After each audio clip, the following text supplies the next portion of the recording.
ہماری آتی ہیں، تابوت آتے ہیں، علم و تعزیہ آتے ہیں، لوگ عام بہت سے آج کل نوجوان بھی یہ ہو گیا کہ ان کا احترام نہیں کر رہے ہیں۔ دیکھیے تمام چیزیں اپنے نسبت کی وجہ سے احترام ان کا ہوتا ہے۔ آپ دیکھتی ہیں کہ عید مبارک کے جو نوٹ ہوتے ہیں، جو عید پہ بچے، ان پہ قائد اعظم کی تصویر بھی بنی ہوتی ہے، 100 کا نوٹ کا عدد بھی لکھا ہوتا ہے، بالکل اس جیسے ہوتے ہیں، لیکن وہ بازار میں کیوں نہیں چلتا؟ کیونکہ حکومت کے ساتھ اس کی نسبت نہیں ہوتی۔ حکومت اگر اسی نوٹ کو اپنی نسبت دے دے، اب وہی جس پہ قائد اعظم کی تصویر اور اسی پر 100 کا نوٹ لکھا ہو، وہ بازار میں چلنے لگتا ہے، اور اپنا اعتبار اگر اٹھا لے تو وہی چیز کاغذ کا ٹکڑا بن جاتی ہے۔ مثلا کتنے $US جو ہیں کچھ سنوں کے ایسے ہیں کہ جو کہ حکومت امریکہ جو ہے اس کو نہیں مانتی، تو وہ سن کا اگر خاص ڈالر آپ مارکیٹ میں لے کے جائیں گے تو اس کو ایکسیپٹ نہیں کیا جاتا۔ اس نے حکومت نے اعتبار اٹھا لیا، نسبتوں سے چیزیں چلتی ہیں۔ بہت سے لوگ کہتے ہیں جناب یہ تابوت، عماری اور یہ سب کچھ یہ مجسمے میں آتا ہے اور مجسمے کو اسلام نے حرام قرار دیا۔ تو دیکھیے مجسمہ غیر جو زیرو ہیں ان کا مجسمہ بنانا جائز، لیکن جو کہ زیرو ہوتا ہے اس کا بنانا حرام ہوتا ہے۔ حتیٰ کہ جو روزوں کی شبیہ بن رہی ان پہ بھی اعتراض نہ کریں، مباح چیزیں ہیں جو روزوں کی شبیہ۔ باقاعدہ آیت اللہ شیخ جواد تبریزی سے پوچھا گیا کہ جو ائمہ کے روزوں کی شبیہ مختلف ملکوں کے اندر بنائی جانے لگی، ان کے احترام کا کیا مسئلہ ہے؟ انہوں نے کہا وہی احترام ہے کہ اصل میں ذریع امام کا جو اپنی اصل جو جگہ پہ جو ذریع قائم ہے اس کا جو احترام ہے وہی ان کا احترام، یعنی ان کی بھی آپ توہین نہیں کر سکتے، ان کا مذاق نہیں اڑا سکتے کہ آج کل یہ اس طرح سے ہونے لگا۔ تو بلکہ آیت اللہ برجردی فرماتے تھے کہ امام حسین سے منسوب ہر وہ چیز جو امام سے منسوب ہے اس کا احترام بالکل ویسی ہے جیسے امام حسین کا احترام، کوئی فرق نہیں، یعنی آپ اس کی توہین نہیں کر سکتے کوئی امام سے اس کی نسبت آ گئی۔ اور یہ جو شبیہ بنائی جاتی ہیں اس کا بھی ایک باقاعدہ ایک جواز ہے جو آپ لوگوں کو بتا بھی سکتی ہیں کہ ایک آدمی پیغمبر اسلام کے پاس آتا ہے اور کہتا ہے یا رسول اللہ میں نے قسم کھائی ہے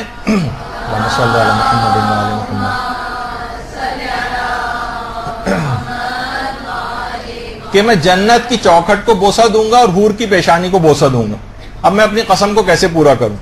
پیغمبر نے کہا کہ تم اپنی ماں کے قدموں کو بوسہ دو اور باپ کی پیشانی کو بوسہ دو، قسم پوری ہو جائے گی۔ اس نے کہا کہ یا رسول اللہ میرے تو دونوں والدین انتقال کر چکے ہیں، کہا ان کی قبر پہ جا کر بوسہ دو۔ کہا کہ مجھے تو ان کی قبر کا نشان بھی پتہ نہیں کہ کہاں ہے۔ امام نے کہا، پیغمبر اسلام نے فرمایا قبر کا ایک نشان قبر بناؤ اور اسے جا کر بوسہ دو، اور اسی کو شبیہ کہا جاتا ہے۔ باقاعدہ آپ یہ پیش کر سکتی ہیں، علماء اہل سنت نے بھی اپنی کتابوں میں اس کو لکھا۔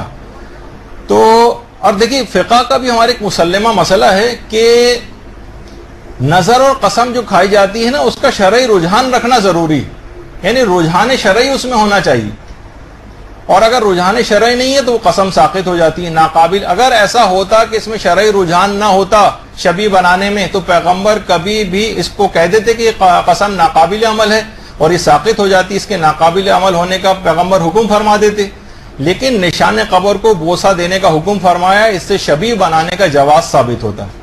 اور یہی وجہ ہے کہ حضرت ام البنین سلام اللہ علیہا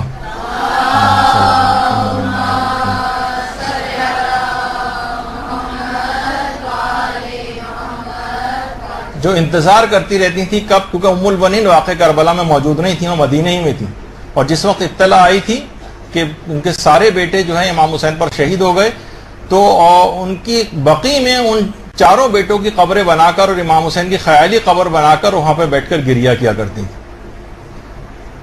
تو اس سے بھی اس کا جواز جو ہے وہ پتہ چلتا ہے کہ خاندان اہل بیت کی عورتیں جن جو ہم سے زیادہ مسائل شریعت سے واقف ہیں، اگر یہ عمل حرمت کا باعث ہوتا شبیہ بنانے کا تو وہ کبھی اس اقدام کو نہ کرتی۔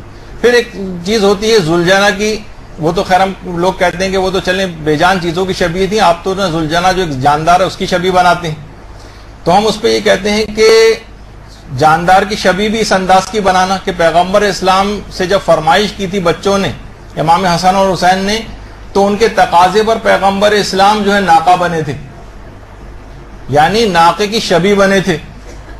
باقاعدہ جو مسجد غمامہ ہے مدینے میں، مسجد غمامہ، اس میں پیغمبر یعنی جہاں پر ایک تو نماز استسقاء کے سلسلے کی جو روایت ہے یا نجاشی کے لیے جو پیغمبر نے نماز پڑھائی تھی تو اسی مقام پر پڑھائی تھی، مسجد غمامہ۔ اسی مسجد کے اندر یہ واقعہ پیش آیا تھا کہ پیغمبر اسلام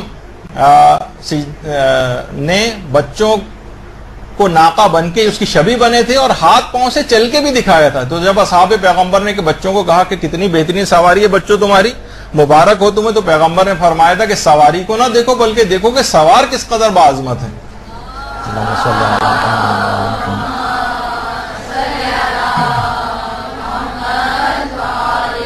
یعنی جاندار کی شبیہ بننا پیغمبر نے خود شبیہ بن کر دکھایا.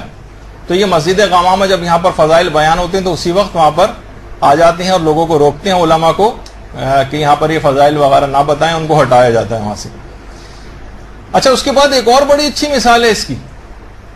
جبریل جو تھے وہ داہیہ کلبی کی شکل میں پیغمبر, اس کی شبیہ بن کر پیغمبر کی خدمت میں آتے تھے. جاندار کی شبیہ بننے کی بڑی اچھی مثال.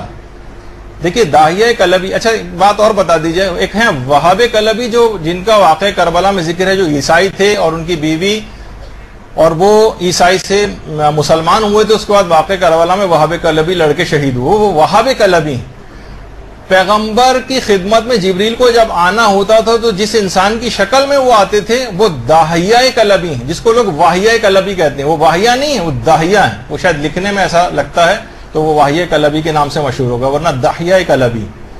داہیہ کلبی پیغمبر اسلام کے بعض روایتوں کے مطابق دودھ شریک بھائی بھی تھے اور بے انتہا خوبصورت تھے.